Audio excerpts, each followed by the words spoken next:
Hello, friends. My name is Dr. Celucien L. Joseph. I'm a professor at Indian River State College, which is located in Fort Pierce, Florida, in the United States.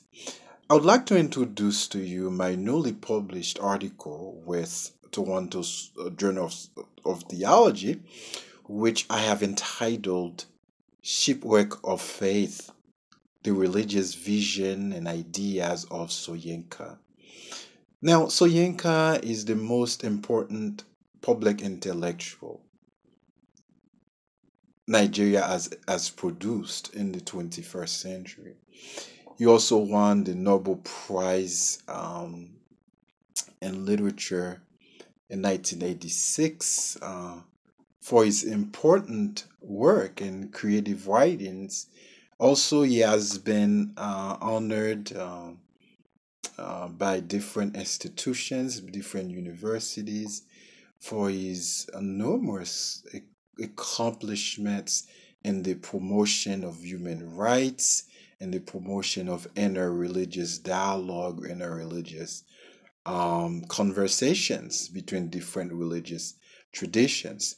So, in this article, I try to examine the religious sensibility of Soyinka and his non-fiction writings.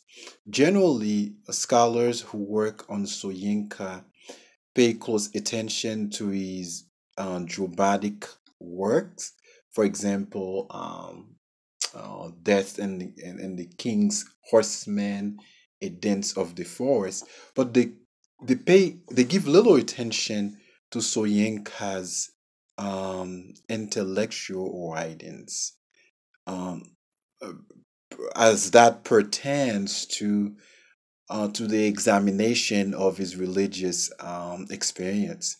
So it's good to let you know that um, Soyinka grew up in a Christian Anglican faith, which the British missionaries and colonial administrators introduced in Nigeria in colonial times.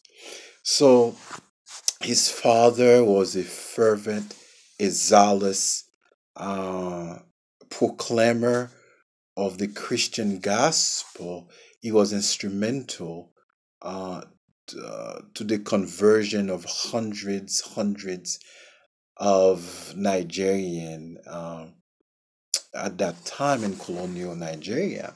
So remarkably, Soyinka's experiences, okay, encounters with different religious traditions and philosophical worldviews would shape, would have a tremendous impact on his religious perspective.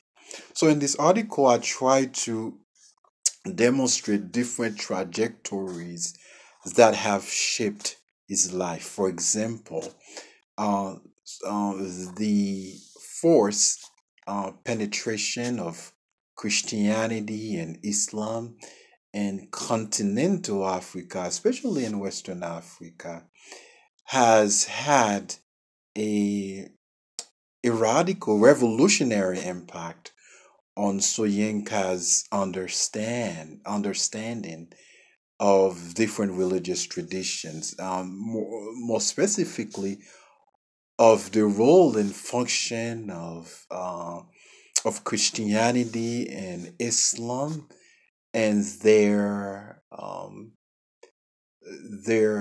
their and those religions function as public faith, and Soyinka has challenged um, Christianity's and Islamic's role in the enslavement, exploitation, abuse, and of of the African people and people of African descent. So Soyinka, and secondly, his witness of religious violence um in Nigeria also outside of his home, and especially radical Islam in Nigeria. In fact, in Nigeria, there has always been a tension between Christianity and Islam. So Soyinka has questioned the very credibility of those religious faith or religious traditions. So in the article, I proposed several terms. I make different propositions that complement each other. For example, I use the term radical skepticism and religious inclusivism as symbolic markers to describe Soyinka's perspective on religion, and and eventually his shipwreck of faith and his denouncement of his Anglican faith.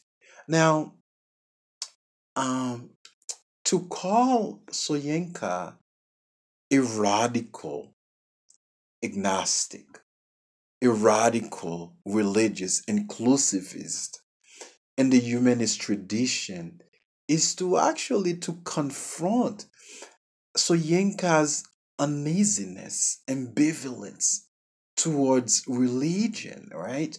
That had marked both his lived experiences, his lived worlds as an African child, young man, and ultimately as an adult. Secondly, I have argued that Soyinka's abandonment, his renouncement of his Anglican faith, the imported religion of his childhood and his Nigerian parents, was a consequence of what I call a theological crisis.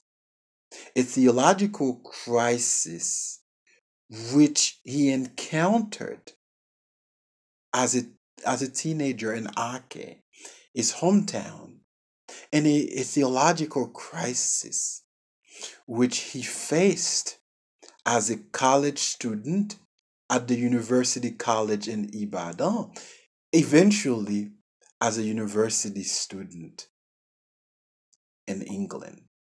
Now, so in this article, I try to resituate Soyinka's religious sensibility, not in the tradition of the world's major religions, and such as Christianity, Judaism, or Islam, but within the religious worldview and framework, the cultural sensibility of African indigenous faith and spirituality. Finally, I present Soyinka as a religious critic and radical theistic humanist. Now, the importance of this article um, is tremendous. We live in a world of where in which people continue to use religion as a weapon to destroy people, as a weapon of division, also as a weapon of unity. And and we also live in a world in which individuals have used faith to dehumanize others, to exploit, to kill, to hurt, okay, to inflict pain. So in this article, I propose that if we can be tolerant of different religious traditions that even contradict our own, we will be better to create a more promising world where human fulfillment can take place. A world that will stimulate more promising tolerant, interreligious, interfaith dialogue. So I strongly encourage you to read this article, Shipwreck of Faith, the Religious Vision and Ideas of Soyinka. Thank you very much.